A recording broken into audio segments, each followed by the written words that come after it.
People have been living along the waters of the coastal bend for over 13,000 years. Luckily, we have a place right here in Victoria that helps capture that history through education, exhibits, and artifacts. Welcome to the Museum of the Coastal Bend. Let's go check them out.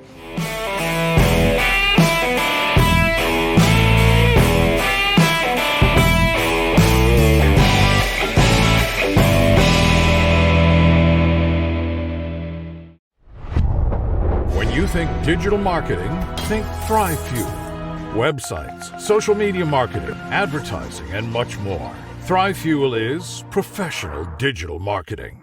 Welcome to Meet Victoria, where we'll get to know the people, businesses, and heroes that make this community special. I'm Caleb Shaw, owner of Shaw Realty and your host. Now let's go meet Victoria.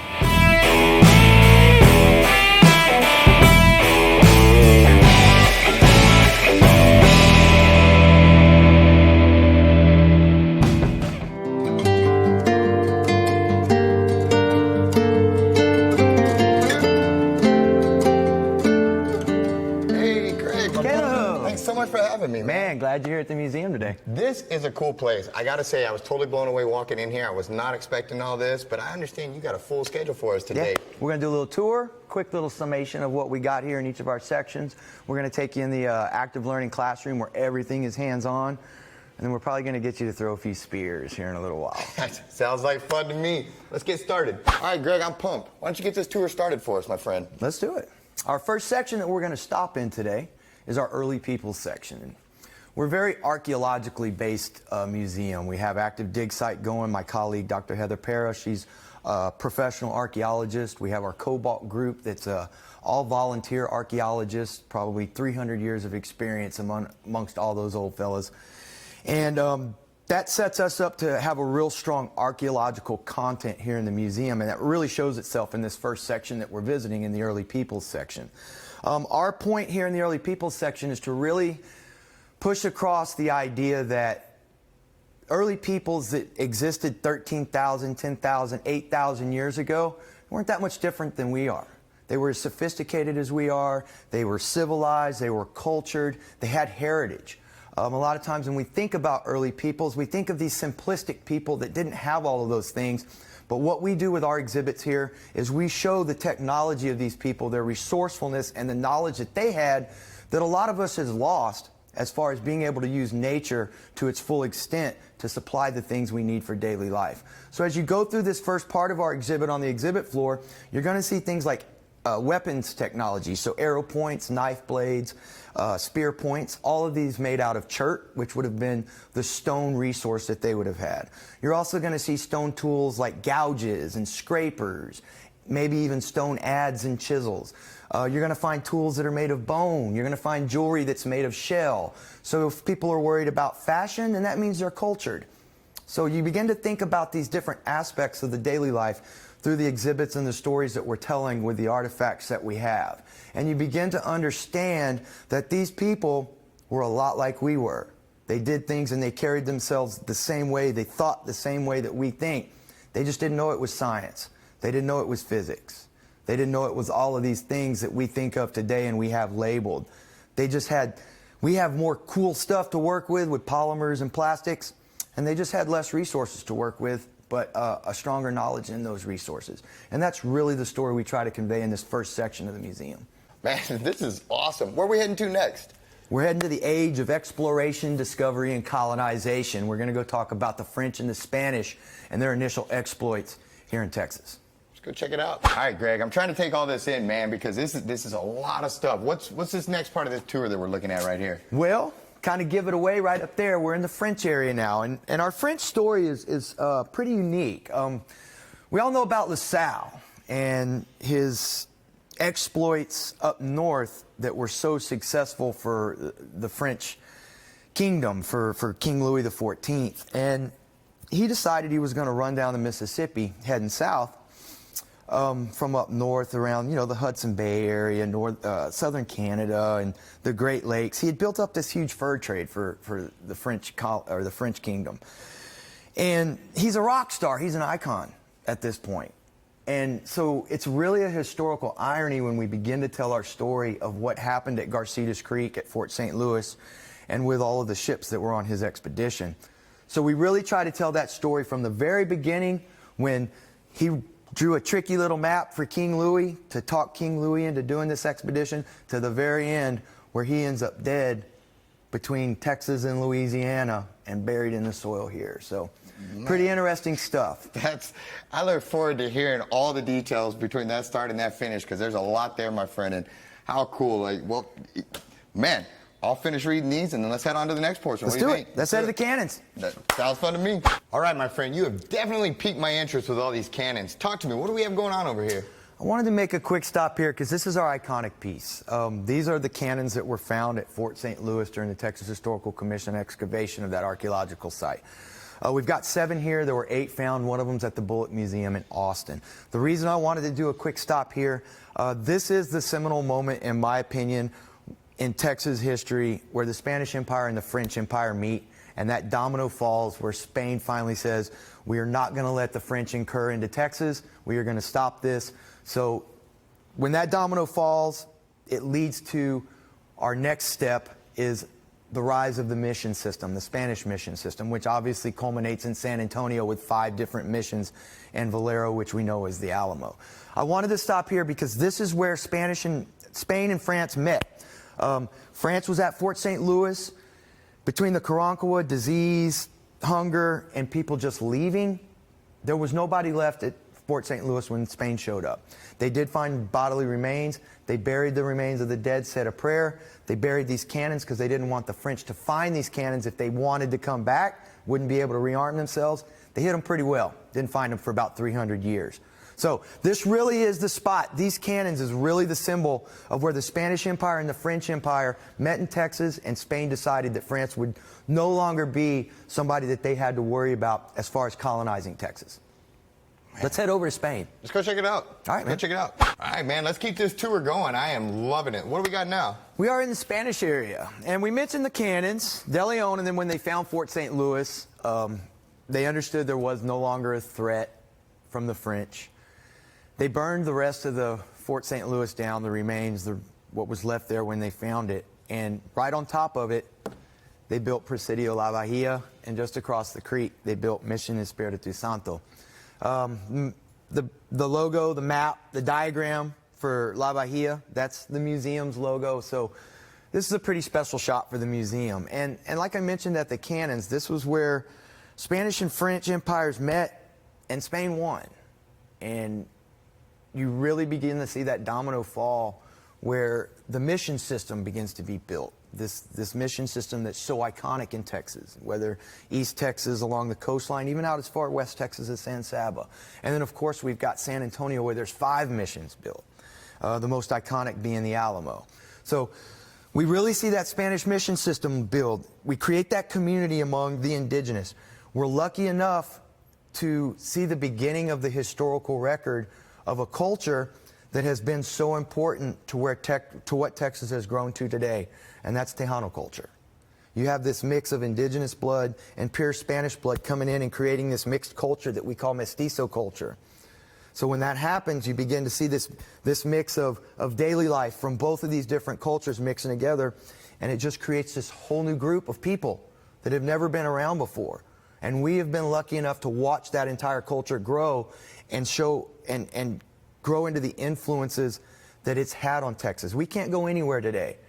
You know, your daily life, you don't walk through your daily life without seeing some type of influence from Spanish culture and Tejano culture, whether it's food or music, whatever it may be, vocabulary, language, whatever it is. You know, without this mission system, farming probably doesn't grow as quickly in Texas into turning crops into commodities, organized growing seasons. That happens inside the missions.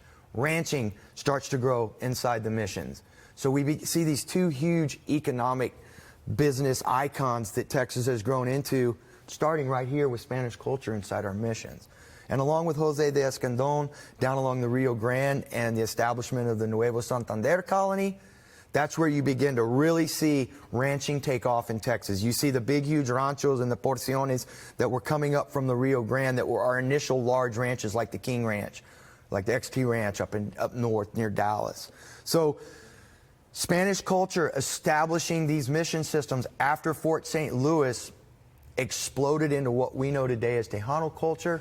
And without Spanish and Tejano culture, we don't have our iconic next section, which is ranching. Because prior to the Spain being here, we didn't have a cow, we didn't have a horse, and we didn't have a cowboy. So let's go talk about that in the ranching area. Man, this is awesome. Let's go check it out. All right, Greg, man, brother, I just can't put into words how much I'm enjoying this, and you've done a spectacular job so far. Finish it out for me, man. Talk to me. What do we got here? Well, the saddle and the image behind us probably has given it away as to where we're ending this little abbreviated tour. We're in our ranching area.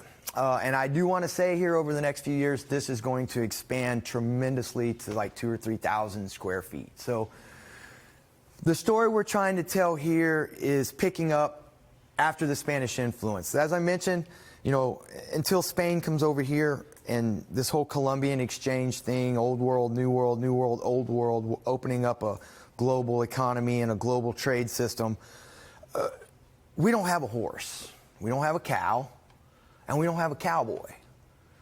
So that kind of puts that American cowboy thing in jeopardy if we don't get all of those things. You know, and a lot of people don't realize that Spain brought all of that to us.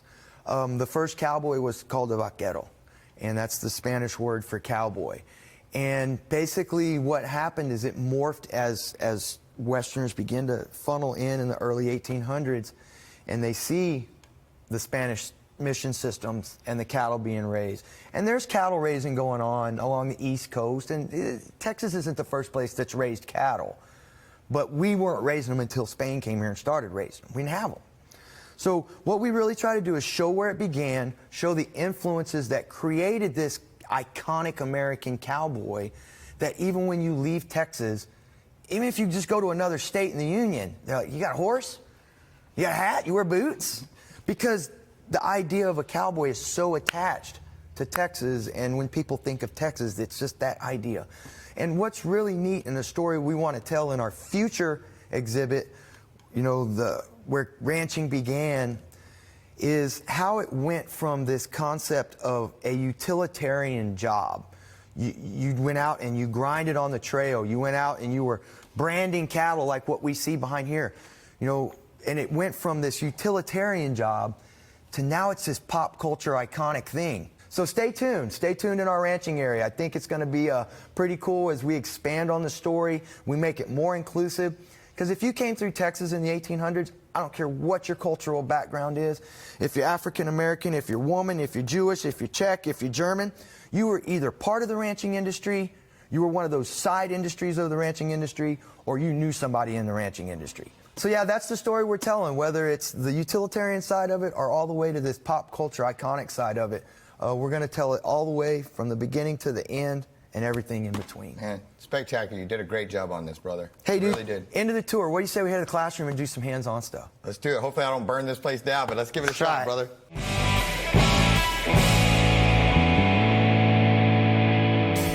Tired of dirty, smelly, pest-ridden trash cans and dumpsters?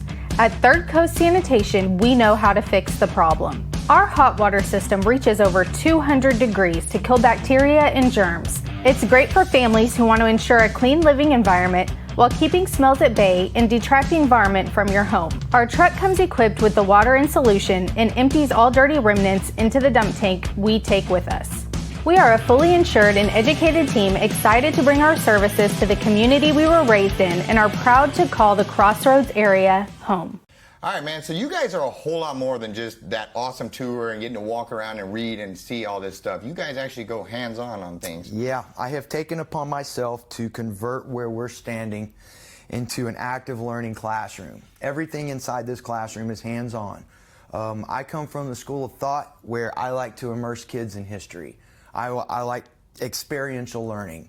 So basically, you're doing the same task that somebody 4,000, 5,000, 6,000 years ago would have been doing.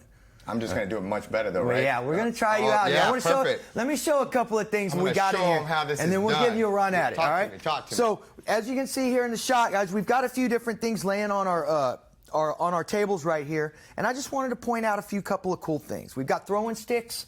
All right, we've got bows and arrows, and all of this stuff you can pick up and goof around with. Now, you can't shoot the bow and arrows inside, but you can pick it up, string it, and get a feel for it.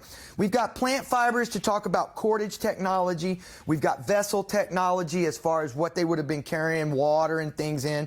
Clay pots, rockport-ware pottery, using gourds. We've got hands-on tools so you can crush up stuff in our molcajetes. We've got old manos and mitates. We've got hammer stones that you can pick up. We got a dig station. We got cotton sacks you can pull around. There's just a lot of really cool stuff to immerse yourself in when you come to our classroom.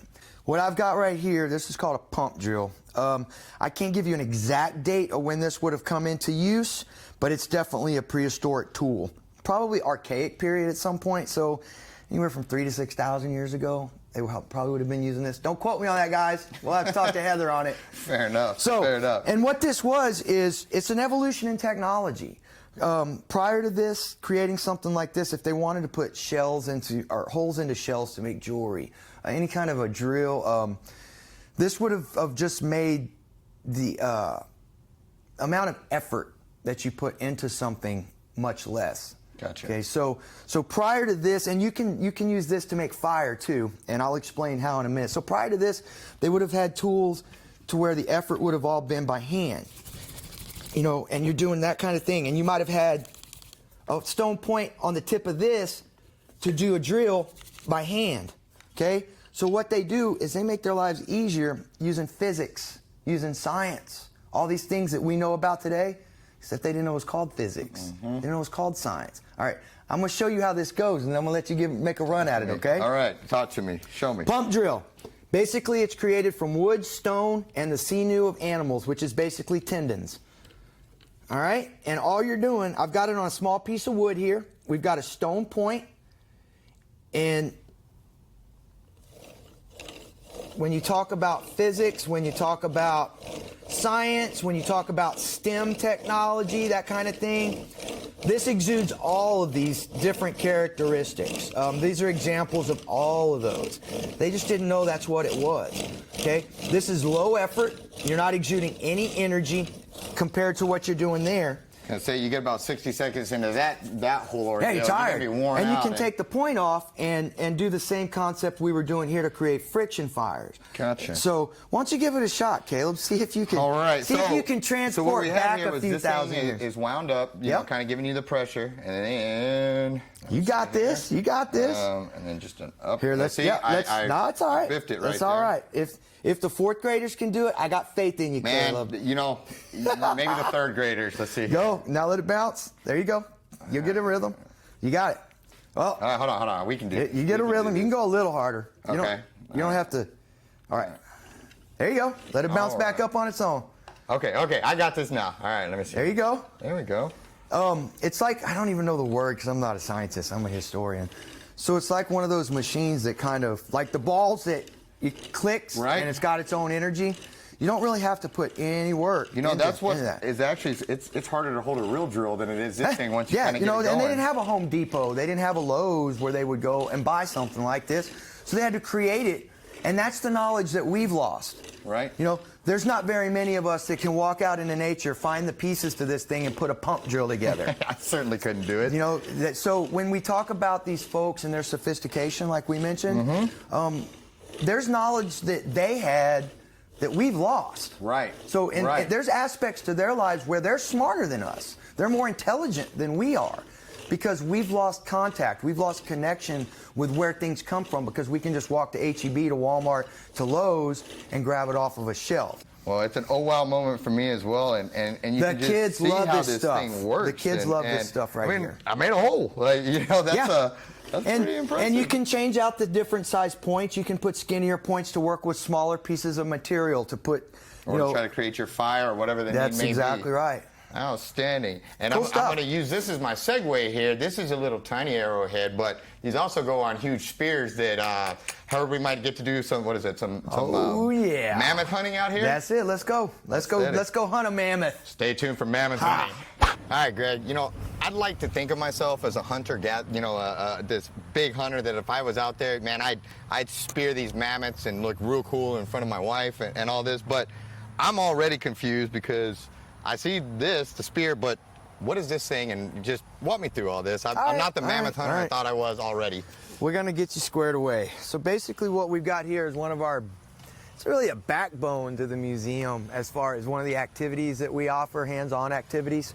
And this is up for anybody that comes through the museum, is our atlatl spear throwing. Here's your spear, all right? This is the atlatl, and basically what it works as is a lever. It adds velocity, it adds distance, it adds accuracy to throwing this spear as opposed to just throwing it by hand. And if you're trying to think of something, I don't know how many of y'all are familiar with lacrosse, but if you think about the wicket that they catch the ball in, when they catch the ball and how they sling it back out, it's the exact same motion that you would use with the atlatl to throw a spear from it. Really easy to put. We got a peg at the back. There's a small indention in the back of the spear. So try to get you, there you go. There you go, Caleb. My hands are all shaky, I'm nervous, all right. And you drop the front in the water, and you hold it like this because they would have been moving around. They're hunting mammoths. You know, these are organized hunts. 13, 14, 15 people in a hunt. They would have had to be educated about it. We go back to this education we've been talking about. This wouldn't have been, hey, let's leave the cave and go out and kill a mammoth. No, they would have had to know their environment. They would have had to know the behavior of these animals. They would have had to have a system to hunt, an organized hunt.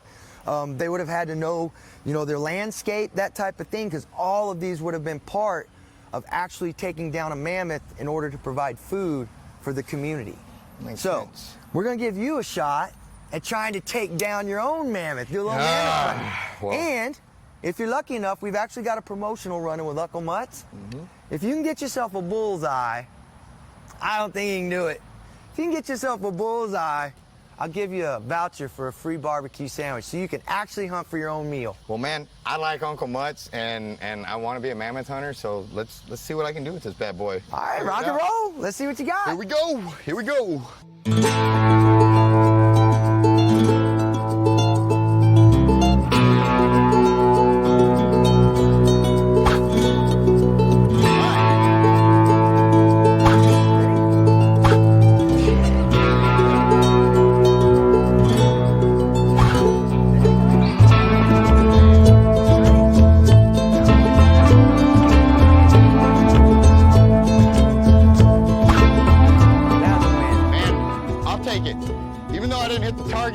I went straight twice in a row.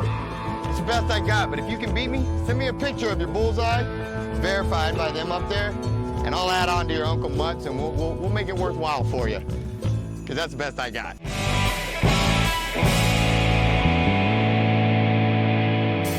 Welcome to Furniture Warehouse Direct. I've got lots of furniture that we've just set back out. If you're needing something right away, come into the store, check it out. You can take right off the floor. We have Simmons Beauty Rest, Simmons Hybrid, and we have Simmons Beauty Rest Black. Our selection of bedroom sets right now, solid wood. We have some with self-closing drawers. We still carry a little bit of everything. We're budget friendly for every budget. We have financing options. We have leasing options. Check us out at FurnitureWarehouseDirect.com, and we're at 2110 John Stockbauer in Victoria, Texas. All right, guys, we are back. We have had a ton of fun. Greg, thank you so much, my friend. You did a spectacular job today. I learned a ton. Your passion was evident through the whole thing, and I was just blown away by how much stuff you guys have in here. And I purposely did not read a lot of it so I could come back with my wife and spend a whole afternoon up here, because this is not something you want to rush through or abbreviate, because there's a lot of history in here, and it's really neat. And if you start following it, it kind of shows you, you know, that track of A to B to C to D to where we are now, and it's just, I like that stuff, and I nerded out quite a few times in here, and I nerd out all the time. Man, it's easy to do though. I mean, it's history is cool, you know, and sadly, you know, you always hear that saying, if we don't learn from it, we're bound to repeat it, and you know, and so it was just a special day, and I'm very grateful to you. And right here at the end, I kind of wanted to sit down real quick and just touch on a few of the things you alluded to, you know, some big things you guys having coming up in the future and all that. And so I wanted to just make sure people knew what you guys' hours were, you know, all this kind of stuff about you. So if we could just right here at the end, if there's any upcoming things that you want to highlight, and then we'll get into, you know, how can they be a part of this, where can they find you, all that good stuff. So got it. yeah, man, I like upcoming things. What do you have in the future? Well, tomorrow night, or y'all are gonna miss this one, unfortunately. We got a killer thing going on for the beginning of Hispanic Heritage Month, the ACCs. We're gonna be doing our inaugural VC salsa making champion contest. So we're having the general public come in and vote on that. We're hoping that we can do this as an annual thing. Yeah, okay. At the beginning of every Hispanic Heritage. So what we're really working towards is a Thursday night of programming that gives incentive to the community to come down and hang out with us. Like tomorrow night, we're going to have a couple of drinks. We're going to have salsa, some food from Ventura's. They're helping us out with it. So we're going to be trying to do things like that each month. In October, we're going to be doing some spooky flashlight tours here in the museum right around Halloween. Keep an eye out on our website for those types of things. Our Facebook page, just find us Museum of the Coastal Bend on Facebook. museumofthecoastalbend.org is our website. And in December, we've got our artisan market, our fall artisan market that's going to be happening, which is perfect because we're rolling right into Christmas about that time. So you can cruise by here and get some cool gifts that are real Texas related, Coastal Bend related. In November, we've got something really cool coming up. It's going to be our inaugural. We're doing a bunch of inaugural stuff since a lot of us are new here to the museum. We're going to have our first Addle skills competition in the form of a turkey shoot. All right, talk to me. I'm just going to start getting loose to that right now. We're going to have two different settings. One day we're going to have it open up to our VC staff, our VC employees, to where they can come in here, departments and stuff. And then that Saturday, and we'll have some dates coming out here pretty soon on our Facebook page, on our website, that type thing. Get hooked up on the newsletter. I'll tell you how to do that afterwards. So we're going to have a distance competition, an accuracy competition. There's going to be prizes from the community available. So come down here and throw an addle for a little bit. Learn how to use one. We're going to have practice set up. So we can practice before you go out and you throw your numbers out. So it should be a lot of fun. We're trying to get it off the ground. We're trying to do some different stuff to bring some life, some energy into the museum, some fun things to where it's not just coming here and reading text boards and just looking at artifacts and doing the nerd stuff like we were doing a little while ago. Right. We want to make it family-oriented, community-oriented, VC-oriented. We want to get as many people feeling like they've got ownership in this museum as we possibly can. So we're working towards some strong programming, some strong events, things like that coming in the future. Well, you're doing a great job on that, and I can't stress enough what you hit is this is for the whole family. Yeah. You know, if you don't have kids, you can still come up here and have a good time and a lot of fun and get competitive with your spouse or whoever you bring it up here with you. And you know, or if you do have the kids, there's plenty up here for them to look at in the classroom. I mean, and that's one of the things I can't stress enough, guys, is I was talking earlier off camera. You know, the older I get, the more I've come to appreciate art and museums and history and all these different things. But I was blown away when I walked in here, and I can't put into words, and I hope we're able to capture how cool it is to have something like this here. Yeah. And the thing is, though, is we have to support it as a community. And I've been guilty of not going to these places and not knowing these places even existed a lot of the times. But I was wrong. And this is just cool stuff. And I'm not setting you up to send you out to have a bad time. I'm setting you up to be surprised and actually have fun and come out. And I know you're thinking right now as you watch this, you could throw the addle, however you say that. You can do it. I know you think you can do it better than me, so come try it. It's a lot of fun, even though you're going to find out you can't. Still come try it. It's a lot of fun. And how can people, you know, what is the deal with the museum as far as, is there memberships? Is there a ticket when you buy it? How do you That's a really good way to keep up to date with all of our programming is to become a member, and you can contact me at gregory.garrett@victoriacollege.edu, and I will get you moving towards becoming a member. You can go to our website, which I mentioned a little bit ago, museumofthecoastalbend.org, and you can sign up to become a member there. There's several spots where you can go to be a member. Easiest way would be to just give me a call and I'll get you moving in that direction. Come and visit us. You can come visit us here at the museum. We're open Tuesday through Saturday. Tuesday through Saturday. Sorry about that. 10 to 4. I am always here. Unless I am out doing an outreach or some programming, I'm always here. So if you want to spend a little time in the classroom with me, show you what things were, go out, throw the owl out a little bit, holler at me. I'll be more than happy to come down and hang out with the fam. So please come see us. We want y'all to be involved. We want Victoria to take ownership in this museum. We're moving in a direction that is going to give more opportunities to the Victoria community to take ownership in this museum. So please keep an eye out. If you want to get our newsletter, Send your email to me at that email I just gave you. We will get you signed up for our monthly newsletter that you will get every month. That will really keep you up to date on everything that we've got going on here. Gives you detailed programming, exhibits that might be coming up, what our future plans are as far as the ranching. It'll keep you up to date on our expansions and things like that. It'll keep you up to date on some of the outside exhibit we're going to start doing here over the next year or two, as far as native plants and things like that. So we got a lot of neat things happening. We've got new staff, we've got new energy, and we're heading in the right direction, and we really want y'all all to be a part of it. Gotcha. Do you guys need volunteers, or you just show up and come have fun? If y'all want to volunteer, please get a hold of me at that same email. Volunteers are an important aspect of what every single museum does, especially a museum like ours that has such a small full-time staff. Volunteers are just like a lifeboat to us. So if you're interested in working with kids, if you're a recently retired teacher, you're recently retired military, you want to stay active, you want to keep your brain active and keep your brain thinking, this is a great place for it. I've got a few different positions, volunteer positions that we have officially open. One's a greeter, one's working in the store with our student workers, and then one's being one of my classroom attendants, so that hands-on classroom and working with kids during tours.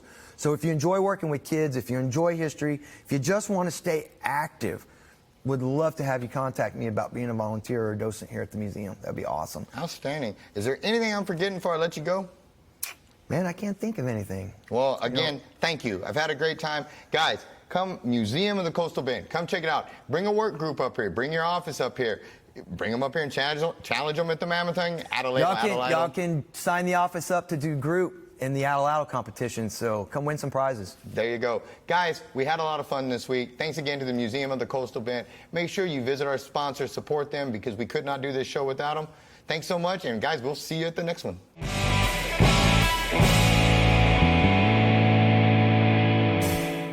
Thanks so much for tuning in to Meet Victoria with Caleb Shaw. If you haven't done so already, make sure you comment below, share the videos. Really helps the algorithms.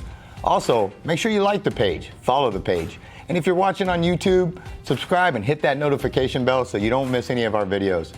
Also, if you want to be featured on Meet Victoria, shoot us a message. We'd love to hear from you.